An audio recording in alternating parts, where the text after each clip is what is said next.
Assalamualaikum warahmatullahi wabarakatuh. Waalaikumsalam warahmatullahi wabarakatuh.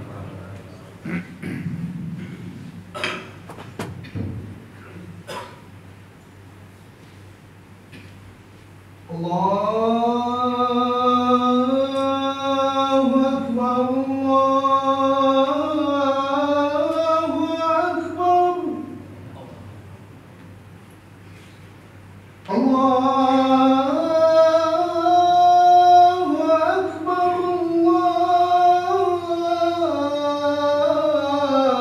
Allahu Akbar. Asyhadu an la ilaha illallah.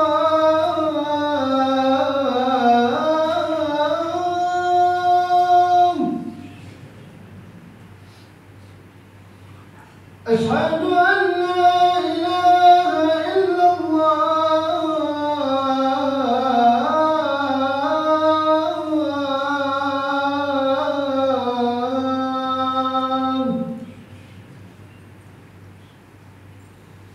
أشهد أن محمدا رسول الله.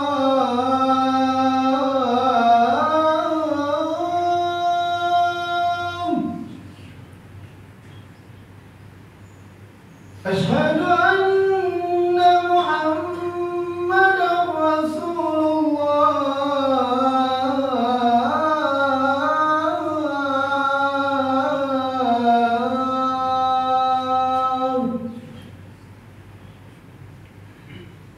حي على الصلاة.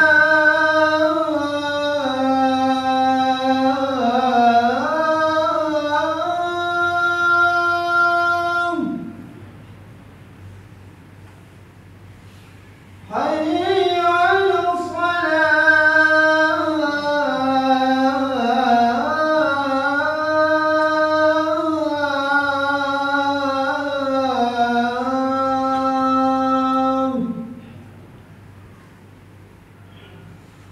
حي على الفلاح.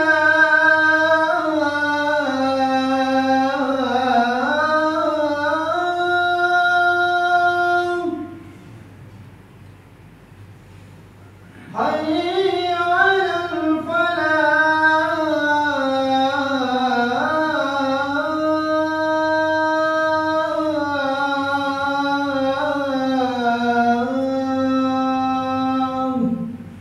الله أكبر، الله أكبر. لا إله إلا الله.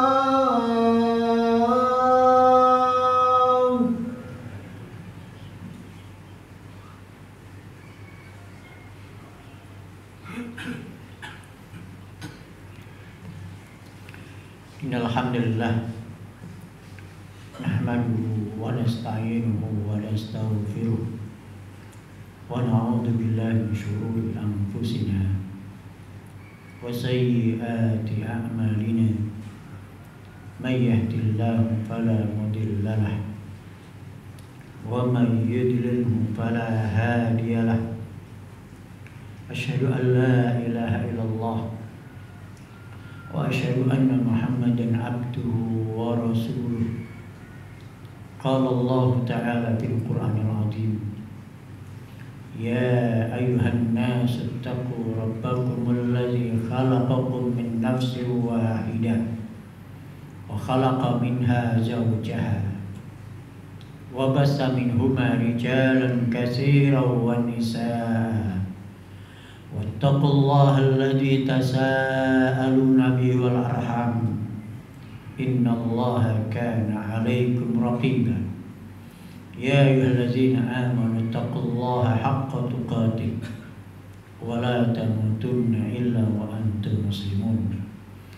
Ya ayyuhallazina amanu taqullaha wa qulu qawlan sadida yuslih lakum a'malakum wa yaghfir lakum dzunubakum wa may yuti'illaha wa rasulahu faqad faza fawzan 'azima. wa ba'du fa inna asdaqal hadis kitabullah wa khairal hadi hadi Muhammadin sallallahu alaihi wasallam wa syarrul umuri muhdatsatuha fa inna kulla muhdatsatin bid'ah wa kulla bid'atin dhalalah wa kulla dhalalatin finnar. Ma'asyiral muslimin jamaah salat Jumat rahimakumullah. Sesungguhnya termasuk nikmat yang besar yang harus selalu kita syukuri adalah nikmat rasa aman setelah kita merdeka. Kemerdekaan, rasa aman adalah nikmat yang harus selalu kita jaga. Semua kita harus menjaga bagaimana negeri ini selalu aman, damai. Bagaimana kita mensyukurinya dengan terus menjaga. Dan kemerdekaan yang hakiki, seseorang dikatakan merdeka ketika dia bebas dari belenggu nafsu. Ketika dia bisa mengendalikan nafsu. Ketika dia bisa mengendalikan ajakan syaitan. Maka ini adalah orang yang merdeka. Akan tapi kalau dia selalu tenggelam mengikuti nafsu, memperturutkan nafsunya, sesungguhnya dia adalah budaknya nafsu. Dia belum merdeka. Al-Imam Bunan Al-Humma beliau mengatakan al-khurru inda ma tama. Orang yang merdeka itu adalah orang yang bebas dari nafsu tamak. Jadi orang yang masih dibelenggu nafsu tamak, rakus, dia belum merdeka. Dia masih menjadi budaknya nafsu. Wal abdu hurrun ma qunia. Adapun budak, hakikatnya dia orang merdeka ketika dia qanaah, merasa cukup dari rizki yang Allah berikan. Di sini para jamaah sekalian, sesungguhnya hamba yang sebenarnya adalah hambanya nafsu, budaknya nafsu.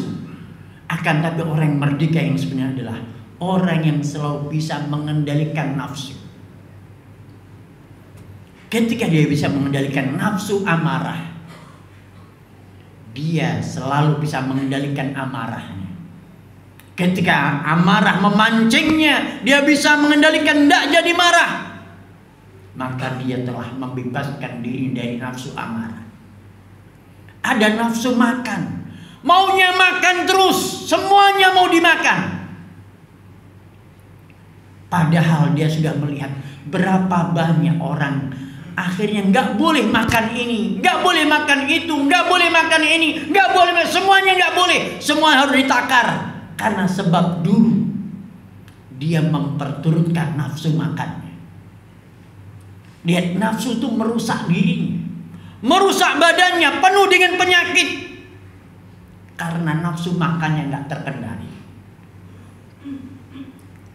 Ada nafsu tamak. Sudah punya satu gunung emas, pengen punya 2 gunung emas. Punya 2 gunung emas, pengen punya yang ketiga. Ada jabatannya, sudah 1 periode pengen 2 periode, 2 periode pengen 3 periode. Itulah tamak. Tamak itu ketika dituruti dia jadi nafsunya, jadi budaknya nafsu. Dan itu yang merusak tatanan. Ini yang merusak tatanan. Negeri kita itu negeri yang penuh dengan gemah ripah, loh jinawi, subur, makmur, penuh dengan sumber daya alam. Tapi kenapa kita menjadi negara miskin? Karena dijabat oleh para orang-orang yang tamak. Ketamakannya merusak negara, bukan hanya merusak dirinya. Negara rusak. Semuanya merasakan penderitaan ini. Itu disebabkan karena ketamaan. Kita belum merdeka. Sebelum memerdekakan diri kita masing-masing dari nafsu tamak. Ketamaan inilah yang merusak tatanan hidup, merusak tatanan kehidupan bernegara dan tatanan bermasyarakat, merusak semuanya. Lihat nafsu seks ketika diperturutkan, berapa banyak yang sudah tenggelam, rusak kehidupannya, kena HIV, penyakit kelamin, merusak tubuhnya, merusak dunianya, merusak agamanya. Siapa yang memperturutkan nafsu, menjadi budaknya nafsu, sebenarnya dia merusak dunianya, merusak agamanya, dunia akhirat. Akan tapi yang membebaskan nafsunya terkendali, maka dia menyelamatkan agama, menyelamatkan dunianya. Lihat orang-orang yang selalu dalam kondisi bisa menjaga nafsu makannya, hidupnya sehat, makan semuanya boleh. Dalam Islam boleh, kulu washrabu wala tusrifu, makanlah kalian, minumlah kalian, jangan berlebihan. Yang membuat merusak tubuh kita itu adalah kita makan berlebihan. Ketika kita suka yang ini menu kesukaannya, maka berlebihan, nambah terus. Dan itu yang mau. Dan akhirnya rusak. Tubuh kita rusak. Maka nafsu itu sebenarnya merusak dunia kita, badan kita, dan merusak akhirat dan juga agama kita. Oleh karena itu, hadirin sekalian, kemerdekaan yang sebenarnya, kalau kita bisa memerdekakan diri kita dari belenggu nafsu. Nafsu gak mungkin bisa kita lepas, tapi nafsu itu bisa kita kendalikan. Islam datang membawa syariat yang untuk menyalurkan nafsu. Boleh makan, tapi jangan berlebihan. Boleh nikah, bahkan dikasih batasan sampai 4. Tapi lihat agama lain, gak boleh nikah, mengharamkan dirinya menikah.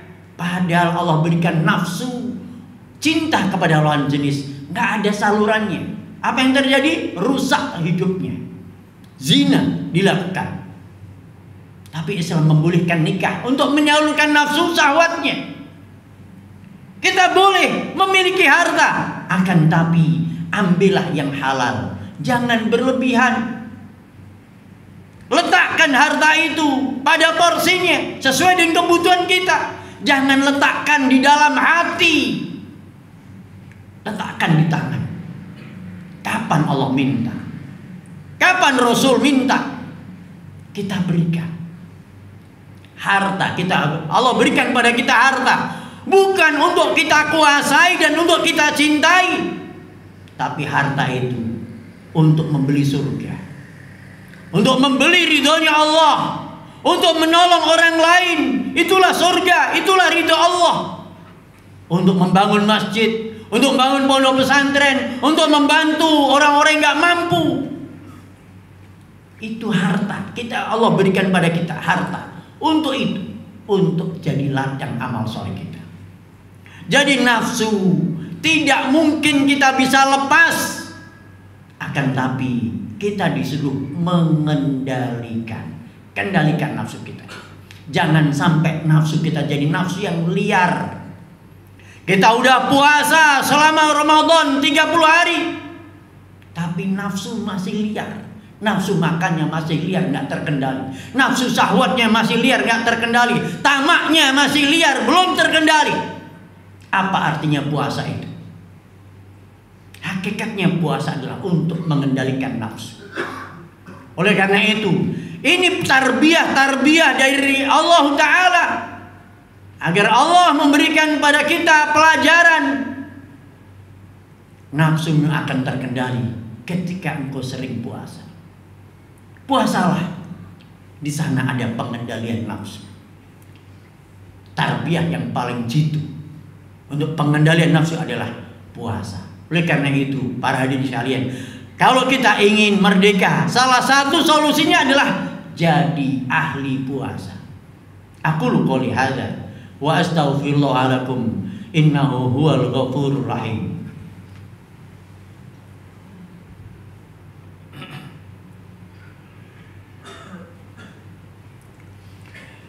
Alhamdulillah rabbil alamin. Wassalatu wassalamu ala asrafil anbiya wal mursalin wa ala alihi wa sahbihi ajma'in. Wa ba'du. Hadirin sekalian, ketika nafsu itu adalah seperti yang digambarkan oleh Nabi Yusuf alaihissalam di surat Yusuf. Innan nafsa la'ammaratun bisu. Sesungguhnya nafsu itu selalu mengajak perbuatan dosa. Nafsu itu selalu mengajak perbuatan dosa untuk selalu melampiaskan, memuaskan nafsu, memuaskan marah. Aku kalau belum marah, belum puas. Aku kalau belum 3 piring, belum puas. Aku kalau belum, Masya Allah, belum puas. Itu semuanya adalah nafsu. Dan kalau kita selalu mencari kepuasan, gak ada ujungnya. Kita harus bisa punya kendali.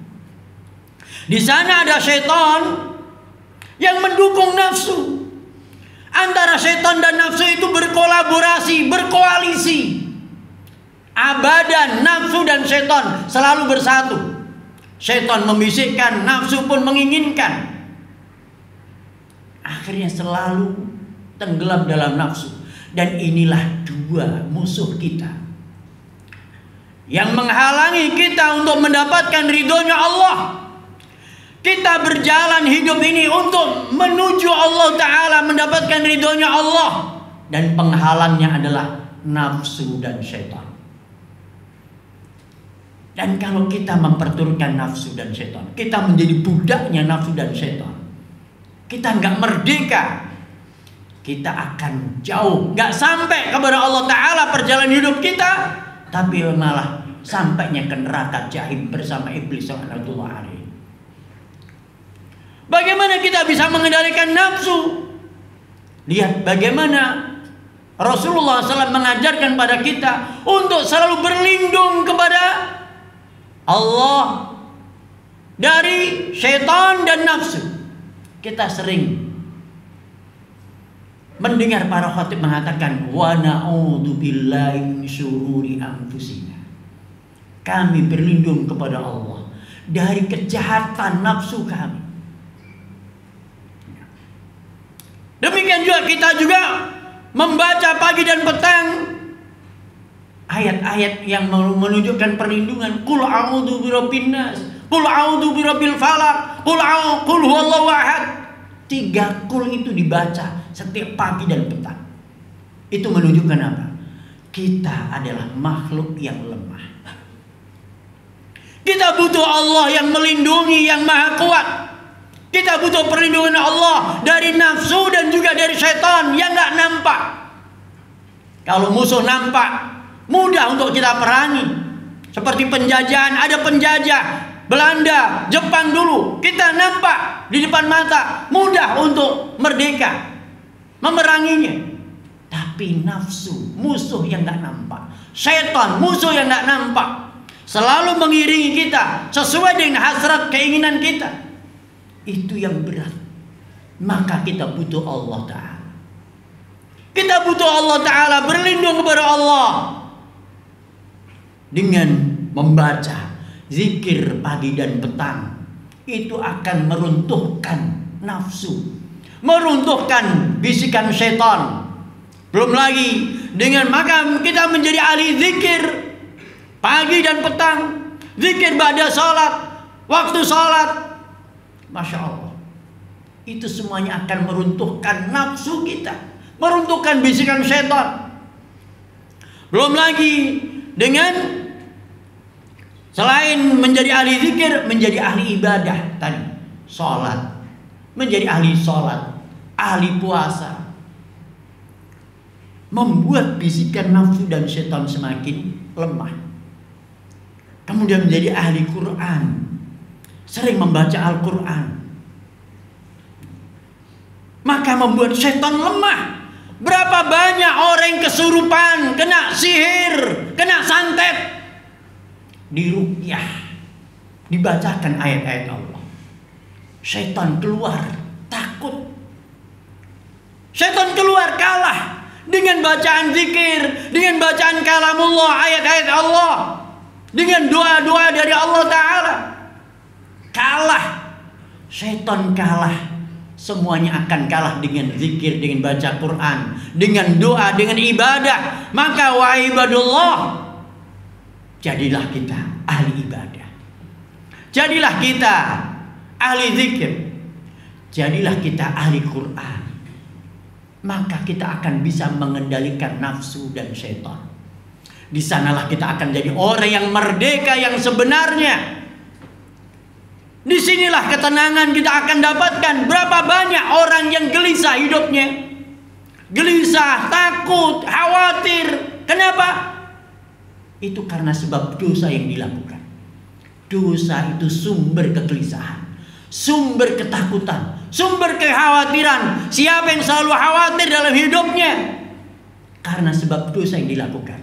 Karena Rasulullah SAW mengatakan, wal ismu ma haka fi sadrika wa karihta ayatullah alaihin nas. Dosa itu sesuatu yang membuat kamu gelisah, khawatir, takut diketahui orang lain, gelisah terus, khawatir terus. Mereka yang bergelimangan dengan dosa nggak akan pernah tenang. Jangan kau kira orang-orang yang ahli maksiat jingkrak-jingkrak sambil mabuk, sambil memeluk wanita, dia bahagia. Tidak. Setelah itu dia tersiksa batinnya. Tersiksa batinnya, hidupnya nggak tenang.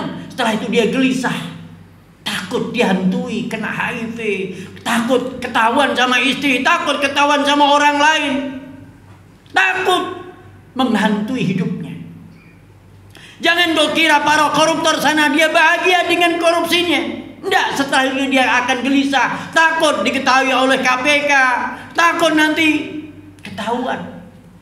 Gelisah terus, nggak ada ketenangan dalam hidupnya. Tapi ketenangan itu ketika kita lepas, bisa mengendalikan nafsu dan setan, mengerjakan perintah Allah, mentaati Allah, zikir pada Allah Ta'ala. Ala bidzikrillah tatmainnul qulub. Ketahuilah, dengan zikir mengingat Allah, hatimu tenang, tentram, dekat sama Allah, tenang, tentram, melakukan kebaikan. Setelah melakukan kebaikan, menolong orang, membantu orang lain, sedekah.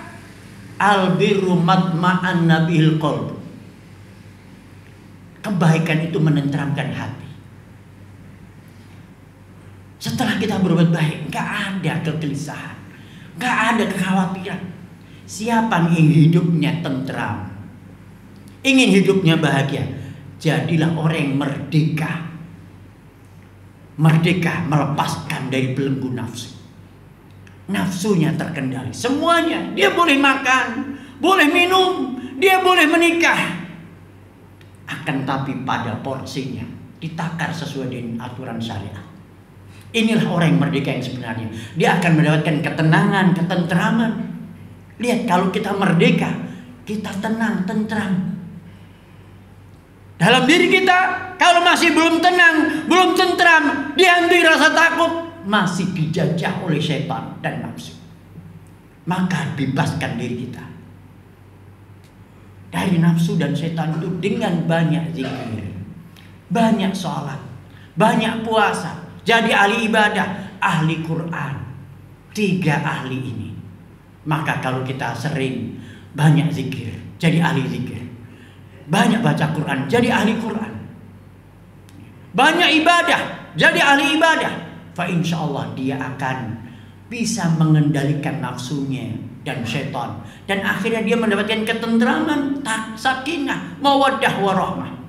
Ketenangan akan dia dapatkan. Mudah-mudahan kita termasuk orang-orang yang mendapatkan ketenangan dalam kehidupan kita fid dunya wal akhirah. Innallaha wa malaikatahu yusholluna 'alan nabi ya ayyuhalladzina amanu shallu 'alaihi wa sallimu taslima. Allahumma shalli 'ala Muhammad wa 'ala ali Muhammad kama shallaita 'ala Ibrahim wa 'ala ali Ibrahim wa barik 'ala Muhammad wa 'ala ali Muhammad kama barakta 'ala Ibrahim wa 'ala ali Ibrahim wa barik 'ala Muhammad wa 'ala ali Muhammad kama barakta 'ala Ibrahim innaka Hamidum Majid. Allahumma ighfir lil mu'minina wal mu'minat wal muslimina wal muslimat al ahya'i minhum wal amwat innaka sami'un qaribun mujibu da'wat wa ya qadil hajat. Rabbana dhalamna anfusana wa illam taghfir lana wa tarhamna lanakunanna minal khasirin. Rabbana hab lana min azwajina wa dzurriyyatina qurrata a'yun waj'alna lil muttaqina imama. Ya Allah, jadikanlah negeri kita ini, negeri Indonesia,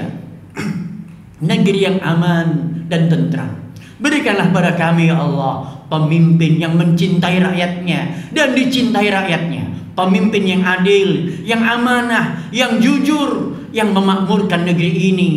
Ya Allah, jadikanlah negeri ini negeri yang selalu menjadi mercusuar dalam dunia ini, menjadi pelopor dalam kedamaian. Rabbana atina fid dunya hasanah wa fil akhirati hasanah wa qina adzabannar wa sallallahu ala Muhammadin wa ala alihi wa sahbihi ajmain wa akhiru da'wana alhamdulillahi rabbil alamin. Qimus shalah.